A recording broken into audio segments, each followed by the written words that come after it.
So let's talk about what trigger points are.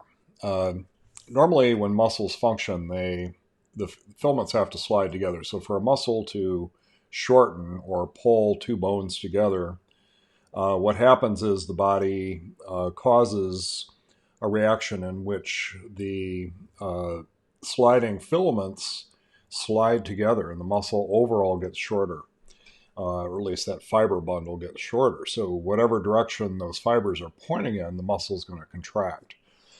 Now, energy is necessary for that to release and for the muscle to come back and stretch again.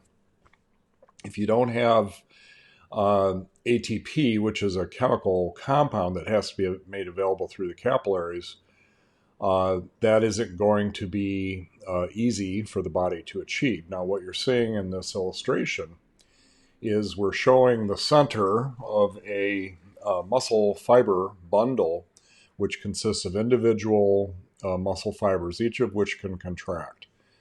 And then in the center, you can start to get these stagnant areas that have contracted, but they can't release again. And that's basically what a trigger point is. It's a knot, but it's very, very tiny. So this is really something that you would need a very powerful microscope to see. But when you have a bunch of them together, what will actually happen is it pulls those centers of the fiber together, and then you feel that that bundle of muscle fibers is tight. It'll feel like a band. So if you rub on that band, you'll feel there's a hard, like a railroad track type of fiber that you bounce over. And that's kind of how we look for trigger points. So when you find those taut bands or taut fibers, that is the first indication that you have a trigger point, that hardness in muscle. Muscles normally should not be hard. They should just be, they might have some elasticity, they might feel dense, but they shouldn't feel, individual areas should not feel hard.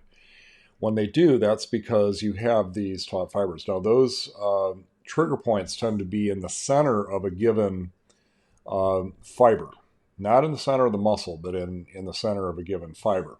This is a simplistic illustration that is showing a muscle that has all long fibers. We'd call that a fusiform muscle, but it isn't always that way. Many muscles are not like that. They might have diagonal fibers, or they might have what we call pennate fibers, which are arranged like feathers on an arrow. So you have to understand the muscle shape, and I'll talk about that in a moment. But we call that a contracture. It's not the same as a contraction. A muscle contraction is an active contraction of the whole muscle. A contracture is basically some of these fibers getting stuck. They can't pull apart again, and then you feel that taut fiber. Now, it's not taking effort on the body's part to keep that muscle contracted in that part of it, that just stays stuck. It's really a condition of being stuck rather than using energy. But the body can actually use that contraction to as a way to stabilize the joint that the muscle goes across. So the body actually will use trigger points in a way that might be constructive, for example. Now, when you have this, generally when you press in that area in the center of that muscle fiber that has a taut fiber, it may feel hard, or it may feel hard and also tender when you touch it. Not normally. You don't even know it's there until you actually press on it. Then when you press on it, you're likely to feel pain somewhere else. We call that referred pain. So it's very irritable to touch. It doesn't cause pain in that area. It refers pain to a different area of the body, often very far removed from that site of the trigger point.